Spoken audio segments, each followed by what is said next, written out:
নিজেকে কাপুরুষ মনে করিয়েন না, নিজেকে পুরুষ মনে করেন।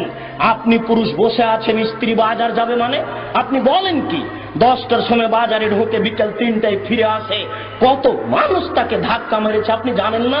আপনি কি কাপুরুষ? আপনি কি আগাছা? আপনি কি কাপুরুষ? আপনি কি আগাছা? ওই যে বাজার পূর্ণ করেছে মেয়েটা, ওর কি বাপ নাই? ও কি অমুসলিমের মেয়ে? ও কি হিন্দুর মেয়ে? বলেন কি আপনি? হিন্দুর একটা বৈশিষ্ট্য আছে, কপালে টিপ দেয়, দেখেননি আপনি? হিন্দুদের একটা বৈশিষ্ট্য আছে, হাতে শাখা ব্যবহার করে, সাদা চুড়ি ব্যবহার করে। হিন্দু মেয়ের একটা বৈশিষ্ট্য আছে, কপালে টিপ না দিলে বের হবে না বিবাহের পরে। বাজার দখল করেছে আপনার মেয়ে, নিজেকে কাপুরুষ মনে করিয়েন না।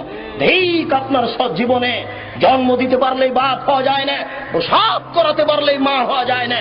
পাগলীয় বাচ্চা প্রসাব করাতে পারে, পাগলীয় বাচ্চাকে দুধ পান করাতে পারে, পাগল বাচ্চা জন্ম দিতে পারে। পাগলের মধ্যে আর আপনার মধ্যে পার্থক্য কি? আপনার মেয়ে বাজারে যাবে না। আপনার মেয়েকে লক্ষ্য করে আল্লাহর নবী বলছেন, মনে হচ্ছে যেন তিনি দেখে দেখে বলছেন। আপনার মেয়েকে লক্ষ্য করে আল্লাহর নবী বলছেন, মনে হচ্ছে যেন তিনি আপনার মেয়েকে দেখে দেখে বলছেন।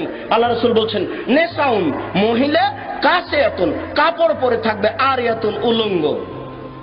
এই যে আপনার মেয়ে ফতোয়া গায়ে দিয়ে আছে, আপনি দেখেন না? চোখটা একটু নিচু হয় না? ছি ছি ছি! জন্ম দিতে পারলে পিতা হওয়া যায়। দুঃখিত, আপনার পরিবর্তনের জন্য এসেছি, মনে কিছু নিয়েন না।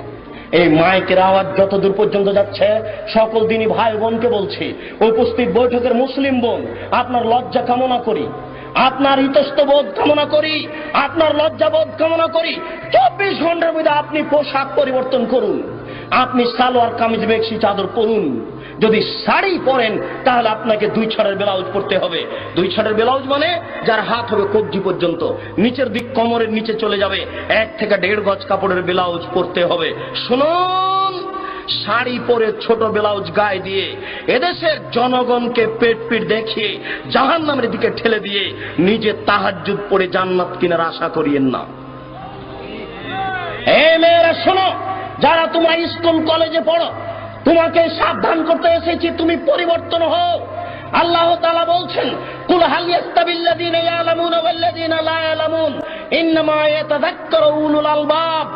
হে নবী, আপনি বলুন, যারা লেখাপড়া জানে আর যারা লেখাপড়া জানে না তারা কি সমান?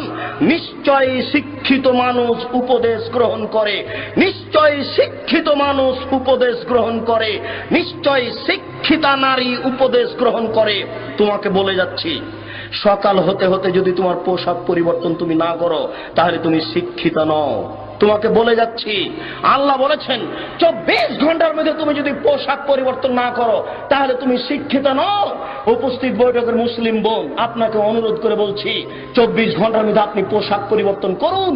যদি আপনি না করেন তাহলে আপনি উপদেশ গ্রহণ করেন না। আল্লাহ আপনাকে শিক্ষিতা বলেন না, বরং আল্লাহ বলছেন, ওয়াকারনা ফি বুয়ুতিকুন্না ওয়ালা তাবাররাজনা তাবাররুজাল জাহিলিয়াতিল উলা। হে মুসলিম মহিলা, বন্যতার যুগে, বর্বরতার যুগে, অসভ্যতার যুগে নারীরা যেভাবে রাস্তাঘাটে ঘুরত প্রদর্শনী দিয়ে, তোমরা সেইভাবে ঘুরো না, বাড়িতে থাকো। যারা নগ্ন হয়ে চলে, যারা ফতোয়া গায়ে দেয়, যারা ছোট ব্লাউজ পরে, যারা মাথার চুলকে ছোট করে খাটো করে, যারা জিন্স কাপড়ের প্যান্ট পরে গেঞ্জি গায়ে দিয়ে উলঙ্গ হয়ে জাতির সামনে ঘুরে, এরা শিক্ষিতা নয়। আল্লাহ তাদেরকে বলছেন, এরা বন্য, এরা বর্বর, এরা অসভ্য, এরা অশিক্ষিতা। অতএব